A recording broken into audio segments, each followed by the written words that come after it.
มีคำเว้าคำหนึ่งเนาะทุกคนเนาะทีมงานกู้ภัยของประเทศไทยเพิ่นว่ามาซอยคนลาวมาซอยพี่น้องลาวครั้งนี้มาซอยด้วยน้ำใจเพิ่นว่าบ่เอาแต่บาทเดียวเพิ่นว่าบาทเดียวเพิ่นก็บ่เอาทุกคนเพิ่นบ่ต้องการอีหยังจากคนลาวทุกคนเพิ่นมาซอยด้วยน้ำใจเพิ่นว่านี่เป็นคำเว้าของทีมงานกู้ภัยของประเทศไทยทุกคนที่เพิ่นได้ค้นหาทำภารกิจซอยเรือพี่น้องคนลาวที่ติดค้างในถ้ำ คำเว้านี่ทุกคนมันเฮ็ดให้ทุกคนเฮ็ดให้พี่น้องคนลาวเขานี่อินใจแล้วก็อิ่มใจทุกคนแล้วก็มีความสุขและก็ดีใจที่ได้เห็นคำพูดที่ได้เห็นคำเว้าของทีมงานหน่วยกู้ภัยของประเทศไทยที่เพิ่นยื่นมือมาซอยเหลือเพิ่นบอกว่ามาซอยลาวมาประเทศลาวมาซอยเหลือพี่น้องคนลาวครั้งนี้บ่หวังสิ่งตอบแทนแต่อย่างใดบาทเดียวเพิ่นก็บ่เอาเพิ่นว่าซอยด้วยน้ำใจเพิ่นว่า มาด้วยใจ มาด้วยความเป็นมนุษย์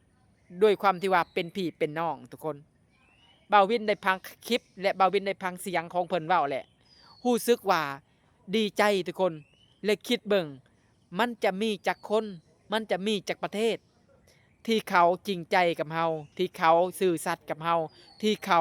ฮักแพงเฮาหนนะทุกคนมันจะมีกี่ประเทศทุกคนในโลกใบนี้ที่เขาจริงใจกับเฮาที่เพิ่นในซอยเรือเฮาอีหลีทุกคนบ่หวังสิ่งตอบแทนแต่อย่างใดหันนะอันนี้คือภาคพี่ภาคน้องซอยกันออกความคิดเห็นเนาะซอยกันคอมเมนต์เข้ามาทุกคนคิดเห็นจังใดเมื่อเบาวินได้เห็นคำเว้าคำหนึ่งของทีมงานกู้ภัยเนาะเพิ่นว่ามาซอยด้วยน้ำใจบ่หวังสิ่งตอบแทนแต่อย่างใด บาทเดียวเพิ่นกับเอาถึงแม้ว่าคนลาวเอาเงินให้หลายล้านหลายตื้อเพิ่นก็บ่เอาทุกคนเพราะเพิ่นมาซอยเหลือครั้งนี้นะเพิ่นบ่ได้หวังสิ่งตอบแทนเพิ่นบ่ได้หวังสิ่งทรัพย์สินอิหยังต่างๆเพิ่นมาซอยเหลือด้วยน้ำใจเพิ่นว่าเฮ็ดด้วยน้ำใจแบกกายแบกใจมาข้ามประเทศมาซอยเหลือพ่อแม่พี่น้องคนลาว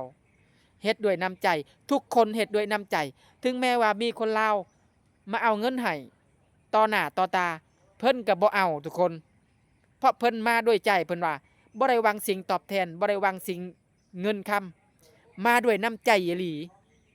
มาซอยเหลือครั้งนี้นะเสี่ยงเป็นเสี่ยงตายเพิ่นว่าเงินคำเพิ่นบ่ต้องการเพิ่นต้องการคำขอบคุณคำขอบใจและคำอวยพรและคำที่เว้าดีๆกับเพิ่นอวยพรให้เพิ่นเป็นกำลังใจให้เพิ่นในเวลาที่เพิ่นปฏิบัติหน้าที่หรือว่าในเวลาเพิ่น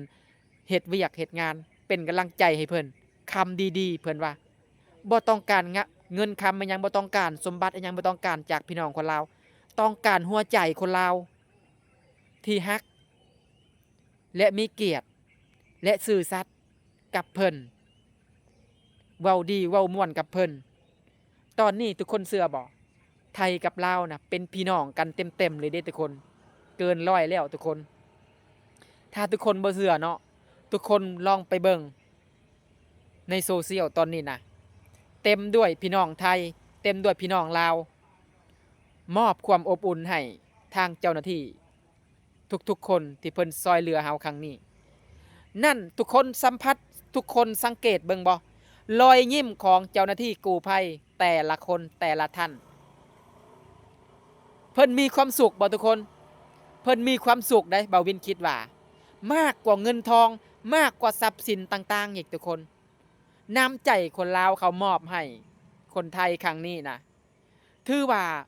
พี่น้องพังไทยหรือว่าหน่วยกู้ภัยของประเทศไทยเนี่ยเพิ่นน่ะอิ่มและเพิ่นก็ดีใจเมื่อได้เห็น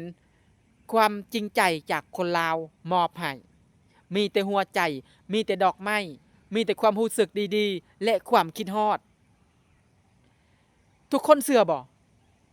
พี่น้องกู้ภัยเพิ่นไปอยู่ในจุดนั้น15-16มื้อนี่เพิ่นได้สัมผัสอย่างแน่กับคนลาวเพิ่นได้สัมผัสหัวใจคนลาวกินอยู่กับคนลาวความซื่อสัตย์ความหักแพงเป็นพี่เป็นน้องตอนเพิ่นจะขึ้นเครื่องบินตอนเพิ่นจะขึ้นรถพี่น้องสังเกตเบิ่งสายตาแต่ละท่านสายตาแต่ละคนน้ำตาไหลทุกคนให้พี่น้องสังเกตเบิ่งดีๆนั่นแหละความผูกพันและความอบอุ่นค ความคิดฮอดคนลาวและเพิ่นก็บ่ได้คิดฮอดแค่คนในถ้ำอีกเพิ่นคิดฮอดพี่น้องคนลาวที่อยู่บริเวณนั้นคิดฮอดเมืองลาวความดีของคนลาวที่มอบให้เพิ่นนี่แหละทุกคนเป็นหยังค่อยถึงอยากเว้าคลิปนี้ค่อยอยากให้ทุกคนน่ะรักษาสิ่งดีๆไว้รักษาคนดีๆรักษาน้ำใจที่เพิ่นมีกับเฮามีบ่กี่ประเทศดอกทุกคนที่เพิ่นจริงใจกับเฮาแท้นะให้พี่น้องคิดเบิ่งออกความคิดเห็นซอยกันแหน่ทุกคนคิดเห็นจังไดกดไลค์กดแชร์ให้หน่อยเด้อกดติดตามเป็นกำลังใจให้ทางทีมงานกู้ภัยถึงแม้ว่าเพิ่นภารกิจจะจบสิ้นถึงแม้ว่าเพิ่นจะเมื่อฮอดบ้านเพิ่นเมืองเพิ่นก็ตามทุกคนเพิ่นเฮ็ดหยังก็อย่าเฮาให้กำลังใจเพิ่นตลอดในเมื่อความดีของเพิ่นน่ะอยู่กับหัวใจคนลาวบ่เคยลืมบ่เคยถิ่มบ่เคยดูถูกต่อไปนี้พี่น้องลาวเฮาจื้อไว้เด้อถึงแม้ว่าเพิ่นสิเฮ็ดหยังอยู่ทางประเทศไทยเป็นกำลังใจให้เพิ่นคอมเมนต์เข้ามาในช่องเพิ่นเป็นกำลังใจให้เพิ่นอวยพรให้เพิ่นมีแต่คำดีๆแบบนี้เขาเอิ้นว่าบ้านพี่เมืองน้องรักษาความสามัคคีไว้สัวลูกสัวหลานตลอดไปขอบคุณจากกู้ภัยประเทศไทย